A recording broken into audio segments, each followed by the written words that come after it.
ಇವತ್ತು ಇಷ್ಟಂತ ನೋಡಿದ್ರೆ ನನಗೂ ಖುಷಿ ಆಗ್ತಾ ಇದೆ. ಈ ಸೂಲುಗಳು ಹಾಕೋದಂತೆ ಮಕ್ಕಳಿಗೆ ಈ ಬೇರೆ ಬೇರೆ ಎಲ್ಲ ಮಾಡ್ತಿರಲ್ಲ ಎಲ್ಲ ಮಾಡಬಾರ್ದು.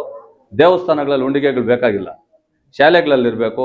ಮುಳಬಾಗಿಲು ತಾಲೂಕಿನ ಗಡಿ ಭಾಗದಲ್ಲಿರುವಂಥ ಮರವೆ ಮನೆ.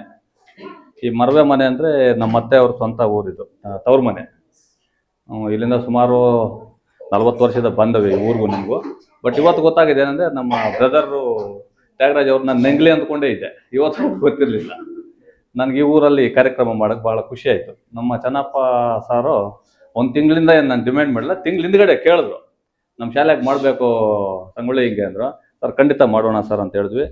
ಇವತ್ತು ಇಷ್ಟಂತ ನೋಡಿದ್ರೆ ನನಗೂ ಖುಷಿ ಆಗ್ತಾ ಇದೆ.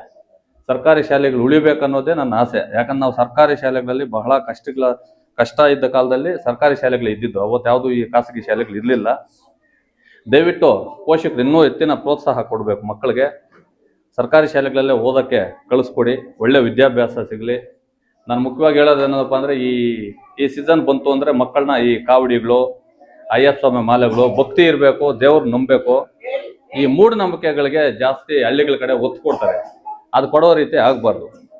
ಇದೇನೋ ಸೂಲುಗಳು ಈ ಕಡೆಯಿಂದ ಆ ಕಡೆ ಚುಚ್ಚೋದು ಮಕ್ಕಳಿಗೆ, ಮತ್ತೊಂದು ಆಕ್ಟಿವಿಟೀಸ್ ಎಲ್ಲ ಮಾಡ್ತೀರಾ. ಮೂಢನಂಬಿಕೆಗಳಿಗೆ ಆದಷ್ಟು ಹಳ್ಳಿಗಳ ಕಡೆ ಹಿರಿಯರು ಇವಾಗ ಬಹಳ ಡೆವಲಪ್ಮೆಂಟ್ ಆಗಿದ್ದೀವಿ. ದೇವ್ರ ಮೇಲೆ, ತಂದೆ ತಾಯಿ ಮೇಲೆ ನಂಬಿಕೆ ಇಕ್ಕಿ ನಾನು ಬೇಡ ಅಂತ ಹೇಳಿಲ್ಲ. ಈ ಸೂಲುಗಳು ಹಾಕೋದಂತೆ ಮಕ್ಕಳಿಗೆ ಈ ಬೇರೆ ಬೇರೆ ಎಲ್ಲ ಮಾಡ್ತಿರಲ್ಲ ಎಲ್ಲ ಮಾಡಬಾರ್ದು. ಮಕ್ಕಳಿಗೆ ನಾನು ಹೇಳೋದೊಂದೇ, ಈಗ ತಮಿಳ್ನಾಡಲ್ಲಿ CM ಮಾಡಿದ್ದಾರೆ ರೀಸೆಂಟಾಗಿ, ಆ ಥರ ಆಗಬೇಕೆ ವಿನಃ ದೇವಸ್ಥಾನಗಳಲ್ಲಿ ಉಂಡಿಗೆಗಳು ಬೇಕಾಗಿಲ್ಲ, ಶಾಲೆಗಳಲ್ಲಿರಬೇಕು, ಸರ್ಕಾರಿ ಆಸ್ಪತ್ರೆಗಳಲ್ಲಿರಬೇಕು ಉಂಡಿಗೆಗಳು. ಬಿಟ್ಟರೆ ದೇವಸ್ಥಾನಗಳಲ್ಲಿ ಮೂಢನಂಬಿಕೆಯಿಂದ ಹೋಗೋದು, ದುಡ್ಡು ಹಾಕೋದು.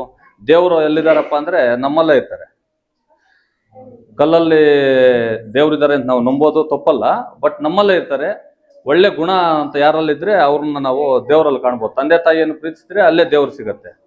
ತಂದೆ ತಾಯಿನ ಅನಾಥಾಶ್ರಮಕ್ಕೆ ಬಿಟ್ಬಿಟ್ಟು ಇಲ್ಲಿ ನಾವು ಸಮಾಜ ಸೇವೆ ಮಾಡಿದ್ರೆ ಅದು ನಮ್ಗೆ ಒಳ್ಳೇದಾಗಲ್ಲ. ನಾನು ಪುಟಾಣಿ ಮಕ್ಕಳಿಗೆ ಜಾಸ್ತಿ ಹೇಳಿದ್ರೆ ಅರ್ಥನೂ ಆಗಲ್ಲ.